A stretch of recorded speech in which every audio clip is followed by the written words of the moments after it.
प्यारे छात्रों, आज हम अध्याय 6 सारणिक की प्रश्नावली 6B को पढ़ेंगे और इनके प्रश्नों को हल करेंगे।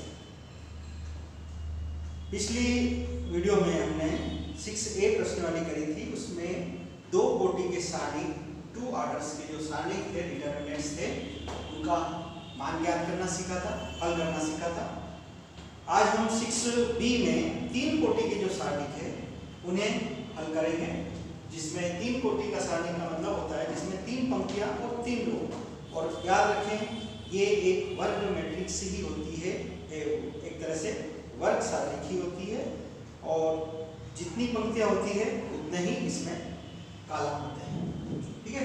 क्वेश्चन नंबर हम इसमें 6B का 1 लेते हैं, और क्वेश्चन नंबर 1 में हमारे पास में है एक मैट्रिक्स 3 1 2 कॉलम है, ये 3 1 2 -4 1 3 ये दूसरा कॉलम है, और 5 -2 1 ये हमारा तीसरा कॉलम है, और ये 3 गुणा 3 कोटि का एक वर्ग मैट्रिक्स है, वर्ग डिटरमिनेंट्स है, यानी कि वर्ग सारणिक है। 3 -4 -5 पंक्ति। तो हम इसका मान ज्ञात करेंगे, और मान ज्ञात करने के लिए जो हमारे पास में प्रसार करते हैं, प्रसार में क्या होता है कि या तो हम पंक्ति के सापेक्ष प्रसार कर सकते हैं, या हम किसी स्तंभ के सापेक्ष प्रसार कर सकते हैं। तो हम यहाँ पर इसमें पंक्ति के सापेक्ष प्रसार करेंगे। तो क्या आएगा अपने पास में, पंक्ति के सापेक्ष प्रसार करने पर। तो पंक्ति के सापेक्ष प्रसार करते हैं हम, तो पहली पंक्ति का पहला एलिमेंट्स अवयव हमने लिया, अगर 3 लेते हैं तो इसकी पंक्ति के शेष अवयव और इसके कॉलम, प्रथम कॉलम के शेष अवयव हमारे पास में से लेफ्ट हो जाएंगे, मतलब ये और ये हट जाएंगे। तो हमारे पास में ये 3 पंक्ति का अवयव, और इसमें हमारे पास में जो शेष बचेंगे 1 -2 3 1, ये इस प्रकार से एक सारणिक प्राप्त हो जाएगा जिसकी कोटि 2 होगी। आगे बढ़ेंगे, पहला वाला प्लस होता है तो दूसरा माइनस होता है। अब माइनस दूसरा अवयव, अब ये पहला छोड़ देंगे, अब दूसरा अवयव लेंगे, तो माइनस के 4 लिए, तो पंक्ति तो पूरी छूट जाएगी, और साथ में ये जो सेकंड कॉलम है, द्वितीय कॉलम है, ये भी छूट जाएगा। अब बचेंगे क्या, 1 2 पहले वाले कॉलम के 2 सदस्य, और दूसरे वाले कॉलम, तीसरे वाले कॉलम के 2 सदस्य। तो 1 2 -2 5 ये दूसरी होगी। अब तीसरा वाला सदस्य है पहली पंक्ति का 5, तो अब की बार प्लस आएगा, एक बार प्लस फिर माइनस फिर प्लस, ये 5 आ गए। 5 जोड़ने के बाद में हमने इस पूरी पंक्ति को लेफ्ट करेंगे और इस कॉलम को लेफ्ट करेंगे। क्या बचेगा आपके पास में, 1 1 2 3, तो 1 1 2 3, ये इस प्रकार से सरल हो गया। अब इसको आगे से हल कर देते हैं। 3 गुणा करेंगे इस प्रकार से क्रॉस में, 1 का 1 में गुणा, 1 3 का 2 में गुणा, ये माइनस 3 दूनी 6, ये भी माइनस है, माइनस माइनस प्लस 3 दूनी 6, फिर माइनस, ये भी माइनस, माइनस माइनस प्लस 4। अब यहाँ पे हम गुणा करेंगे 1 का 1 में 1 माइनस 2 दूनी 4, लेकिन माइनस के हैं तो ये प्लस के 4 हो जाएंगे, प्लस ये 5। अब इसका गुणा करेंगे, 1 का 3 पे गुणा करेंगे, 3 का 3, और इधर से गुणा होगा तो 2 का 2। ठीक है, ये हमारे पास में गुणा हो जाएंगे। अब आगे बढ़ते हैं। 3 1 में 6 जोड़ देंगे तो गुणा में 7 हो जाएंगे, प्लस ये 4 गुणा 4 हो जाएंगे 5 हो जाएंगे, प्लस 5 3 में 2 घटा देंगे तो 1 आ जाएगा। तीनों सत्ते 21, 4 पंजे 20, 5 एकम 5, तीनों की जोड़ कर देंगे, 25 और 21 ये हो जाएंगे आपके पास में 46। तो इस सारणी का जो मान है वो आएगा 46। की एलसीएम। तो इस प्रकार से 3 कोटि के जो सारणी थे उनको हल करने का तरीका है किसी भी पंक्ति के सापेक्ष, यानी कि प्रथम पंक्ति है तो आप यहाँ प्रथम पंक्ति के सापेक्ष प्रसार करने पर, अगर आप कॉलम के सापेक्ष करना चाहेंगे तो कॉलम के सापेक्ष भी हम प्रसार कर सकते हैं। ठीक है, ये क्वेश्चन नंबर 1। शेष प्रश्न भी जो इस प्रकार के हैं वो आपको करना है। क्वेश्चन नंबर 2 ये आपको करना है। क्वेश्चन नंबर 3 हम देखते हैं यहाँ पर करके। इसी प्रकार से क्वेश्चन नंबर 3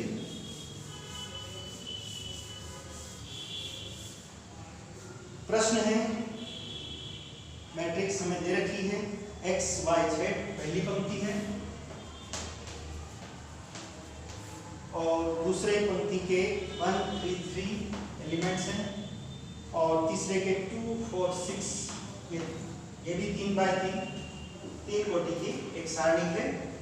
प्रथम पंक्ति के सापेक्ष प्रसार करने पर प्रथम पंक्ति का पहला वाला अवयव x, दो पंक्ति और पहला कॉलम लेफ्ट, तो क्या बचेंगे हमारे पास में 3 3 4 6 माइनस दूसरा वाला अवयव y, तो ये दूसरा कॉलम पहली पंक्ति लेफ्ट हो जाएगी, बचेंगे हमारे 1 3 और इधर से 2 6। तीसरे बार में z लेंगे तो कॉलम तीसरा और पहली पंक्ति लेफ्ट, तो बचेंगे हमारे पास में 1 3 2 4। इस प्रकार से अब आगे गुणा कर लेते हैं। 3 6 18 माइनस 4 12 गुणा क्लास में, फिर माइनस y 2 6 12 माइनस 3 दूनी 6, 1 का 6 में 6 का 6 और 2 का 3 में 3 दूनी 6 प्लस 1 का 4 में 4 एकम 4, 2 का 3 में और 3 दूनी 6। इस प्रकार से ये और आगे हल करेंगे तो x गुणे 18 में से 12 गए तो 6 आ जाएंगे, यहाँ पे 6 में से 6 घट जाएंगे तो 0 आ जाएंगे और इधर हमारे पास में क्या है कि 4 में से 6 घटेंगे तो आपके पास में माइनस के 2 बचेंगे। y का 0 में गुणा 0 हो जाएगा, 6x हो जाएंगे, 6x माइनस 2z, y 0 हो जाएगा और इस प्रकार से ये हमें आंसर। क्वेश्चन नंबर 3, ठीक है, सभी सवाल एक ही प्रकार के हैं सर, कोई ज्यादा परेशानी की बात नहीं है, आराम से आप कर सकते हैं और प्रैक्टिस के तौर पे आपके अच्छे से करेंगे। एक ही बार में अच्छे से समझ में आ गया तो बार बार फिर आपको दोबारा दोहराना नहीं पड़ेगा और आपका रिवीजन भी अच्छे से हो जाएगा। ठीक है ना, तो आते हैं हम क्वेश्चन नंबर 5 पर। 5 में आपको दे रखा है कि यदि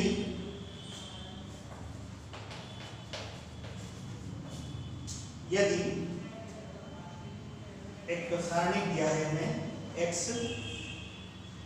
माइनस 6 1 और 2x माइनस 3 2x माइनस 3 3 और तीसरी पंक्ति है 0 1 2। ये भी 3 कोटि का एक सारणी है और इसे हमें हल करना है। आगे दे रखा है इसमें यदि ये पूरा सारणी बराबर 0 के हो तो हमें हल करना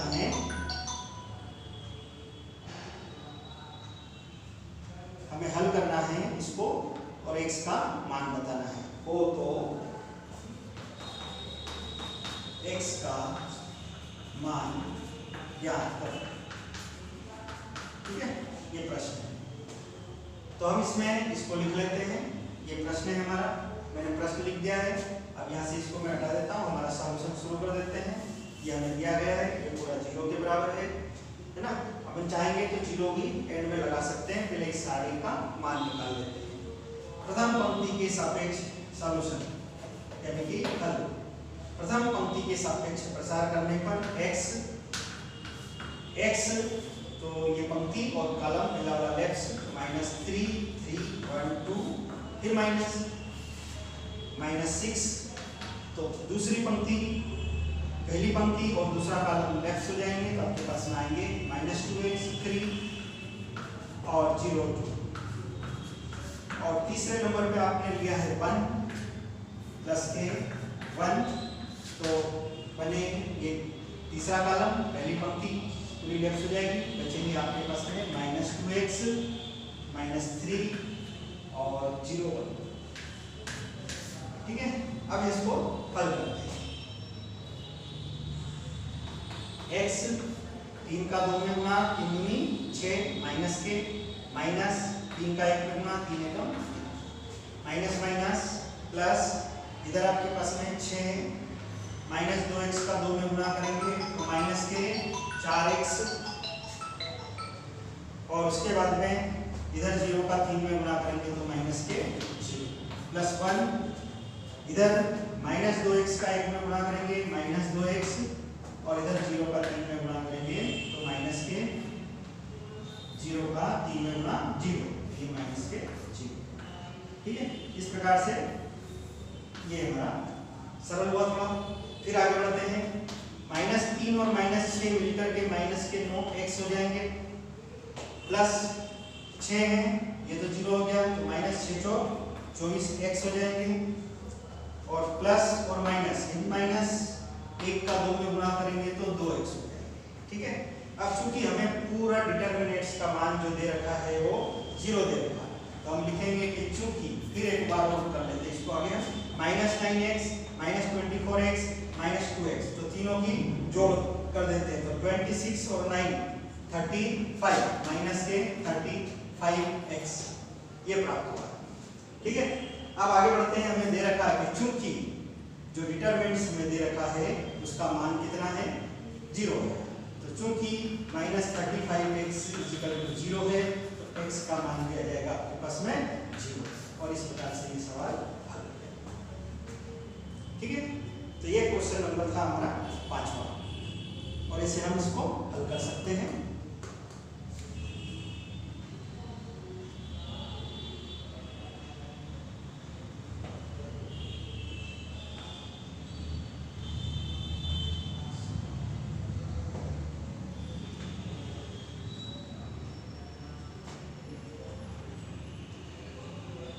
अगला प्रश्न है क्वेश्चन नंबर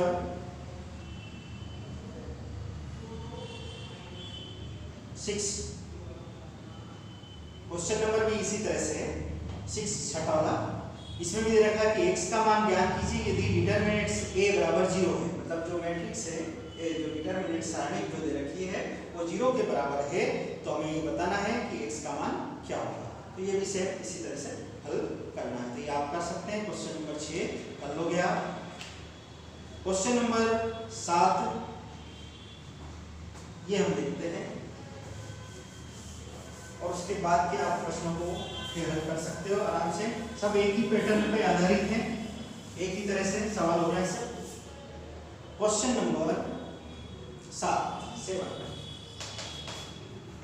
इसमें भी एक मैट्रिक्स दे रखी है आपको x sin theta cos theta और माइनस sin थीटा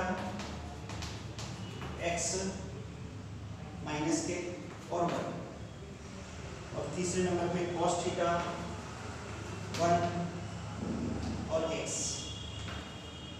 और हमें इसमें क्या करना है, सिद्ध करना है कि सारणी में जो दे रखा है थीटा वो एक स्वतंत्र है, थीटा जो है वो स्वतंत्र है। ठीक है, ये हमें सिद्ध करना है। हमने इसका हल चालू कर दिया, सवाल लिख लिया।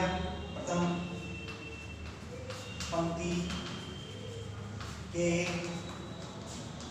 सापेक्ष प्रसार करने पर प्रसार करा हमने प्रथम पंक्ति में प्रथम अवयव x माइनस x 1 1x क्योंकि पूरी पंक्ति और पूरा कॉलम समाप्त, शेष अवयव माइनस दूसरा अवयव है हमारा पहली पंक्ति का sin थीटा और उसके बाद में बचे कौन से, कॉलम समाप्त हो गया, पंक्ति समाप्त है तो minus sine theta 1 cos theta और x।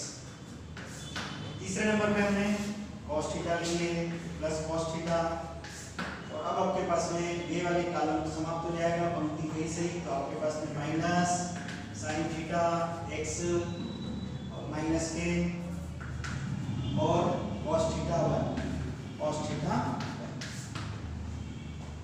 ये जमाने के बाद में आपको इसको हल करना है। माइनस एक्स का x में गुणा करेंगे माइनस एक्स स्क्वायर, माइनस 1 का 1 में गुणा करेंगे 1, माइनस साइन थीटा इधर माइनस साइन थीटा का x में करेंगे तो माइनस साइन थीटा x, ठीक है, या x sine theta, x sine theta. इधर cos का 1 में करेंगे तो माइनस के cos थीटा, ठीक है, फिर plus cos theta, minus sine theta का 1 में गुणा होगा तो माइनस साइन थीटा, और cos थीटा का x में गुणा होगा तो माइनस, और ये भी माइनस, माइनस माइनस प्लस, तो ये हो जाएगा x cos थीटा। ये सही। अब इस x का अंदर गुणा कर लेते हैं, x का माइनस एक्स स्क्वायर में गुणा होगा माइनस एक्स क्यूब, x का माइनस 1 में गुणा होगा minus x, minus sine theta का माइनस एक्स साइन थीटा में गुणा होगा तो ये हो जाएगा आपके पास में माइनस माइनस तो हो गया plus sign square theta, x sign square theta. फिर ये भी माइनस, ये भी minus, minus minus plus sine theta cos theta, sine theta cos theta plus cos का गुना साइन थीटा में, लेकिन माइनस में है तो प्लस माइनस माइनस, और ये हो जाएगा आपका साइन थीटा cos थीटा, ठीक है, और cos थीटा का x cos थीटा में करेंगे तो ये आ जाएगा plus x cos square theta. ये हो गया सर। अब आपके पास में ये इससे कट जाएगा, minus x cube minus x plus x sine square theta plus x cos square theta, या minus x cube minus x plus x का मान, तो क्या है आपके पास में sine square theta plus cos square theta, ठीक है, minus x cube minus x plus x, और इस पूरे का मान आपके पास में होता है 1। x का 1 में गुणा करेंगे तो x प्राप्त होगा, x से x कट जाएगा तो क्या बचेगा आपके पास में माइनस एक्स क्यूब। क्या है आपके पास में minus x cube minus x plus x, ठीक है, ये माइनस एक्स। अब आप यहाँ पे देख रहे होंगे कि इसमें theta sine theta cos theta के रूप में कोई भी हमें पास में अंक, एक तरह से अंक कहें या कोई बचा नहीं है, कोई भी राशि नहीं बची, तो क्या कहेंगे, अतः थीटा से जो भी सारणी दिया गया है वो थीटा से स्वतंत्र है, ठीक है, यही हमें हल करना था। तो दिया गया सारणी थीटा से स्वतंत्र है, अंत में ये लिखना है, ठीक है। और शेष सवाल जो अभी इसमें के हैं 2-1 बचे हुए वो आपको करना है इसी तरह से, ठीक है। धन्यवाद। आज का ये वीडियो समाप्त होता है।